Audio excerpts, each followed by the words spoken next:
So do you want to know the reason why one investing great always keeps $10 million in his checking account? Well, stick with us because you're about to find out in this episode of Habits of the Investing Greats. I'm DeLegge, and you're in the right place. Stay with us.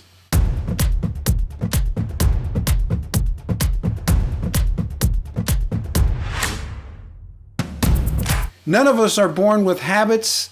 They're acquired over time. We sometimes acquire good habits. Often we acquire bad habits. And when we acquire too many bad habits, they begin to overwhelm the good habits. And that ends up causing all types of unwanted results. And so the same thing applies with our investments.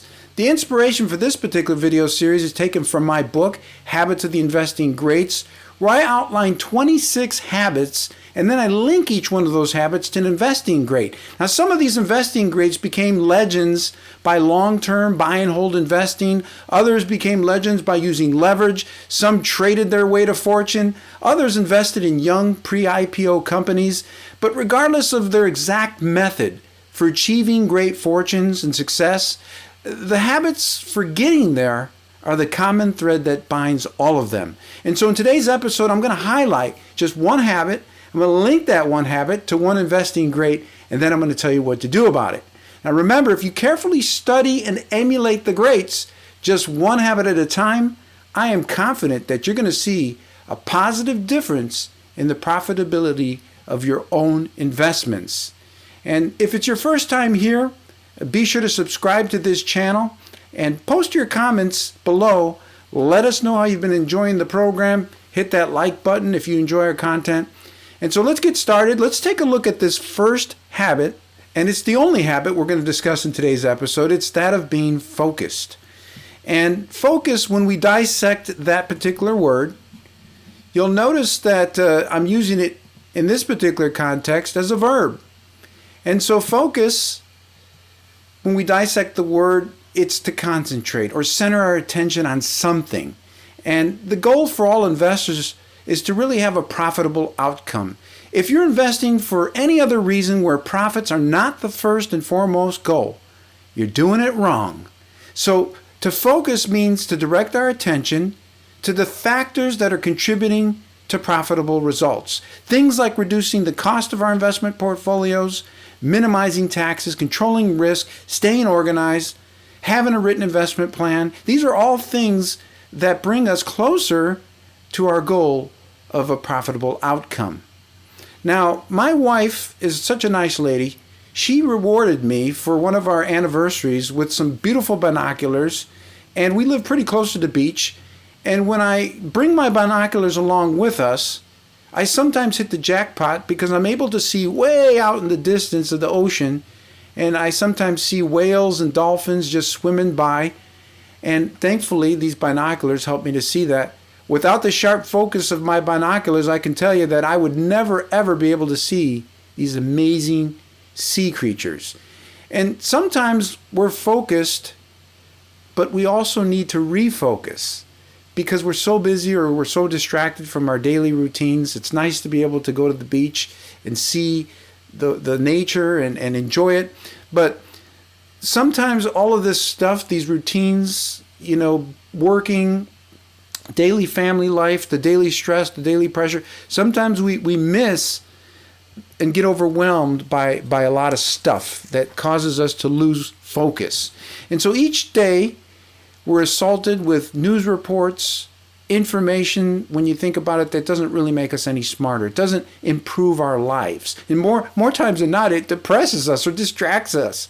And likewise, these vast quantities of information delivered to us instantaneously on our mobile phones, on the internet, and elsewhere, it doesn't really help our bottom line.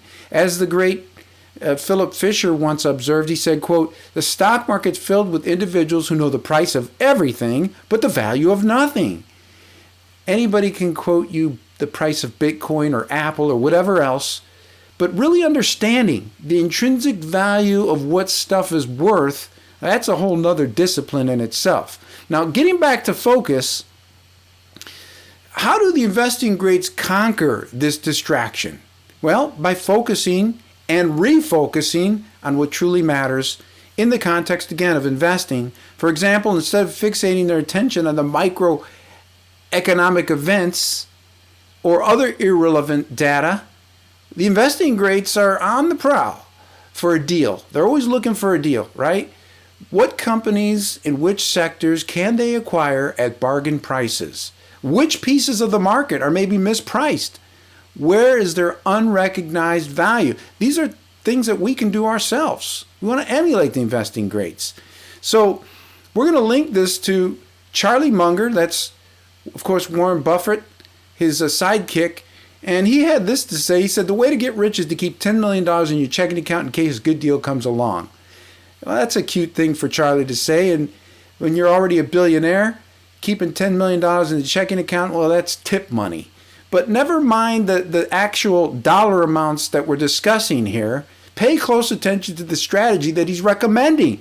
Being focused on waiting for a good deal to come along.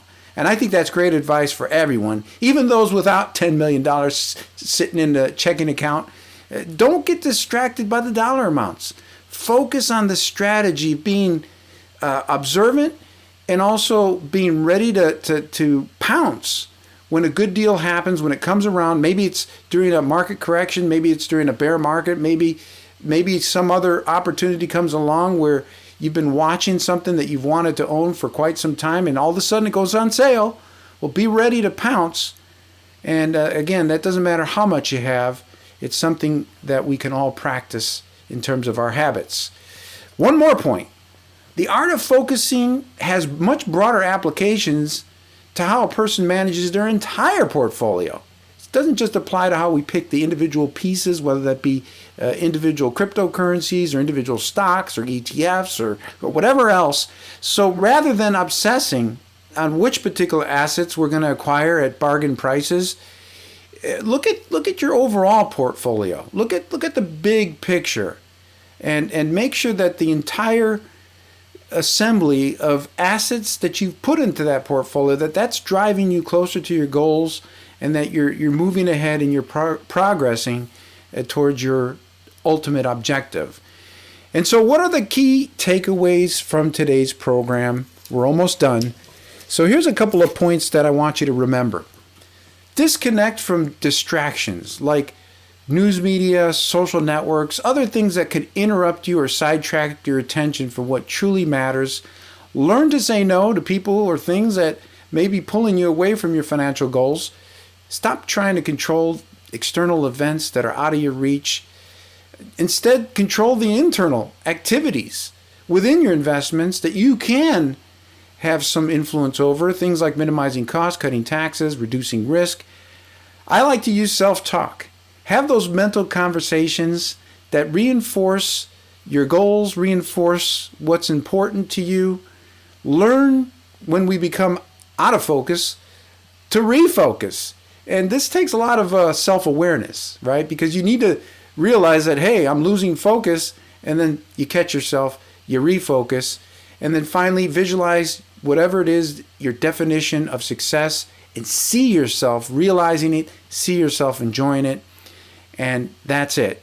In summary, be focused, stay focused, and learn from the investing greats like Charlie Munger.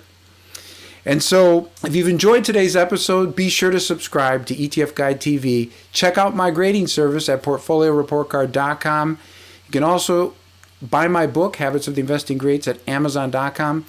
And we'll catch you next time. I'm Ron DeLegge. Thanks for watching.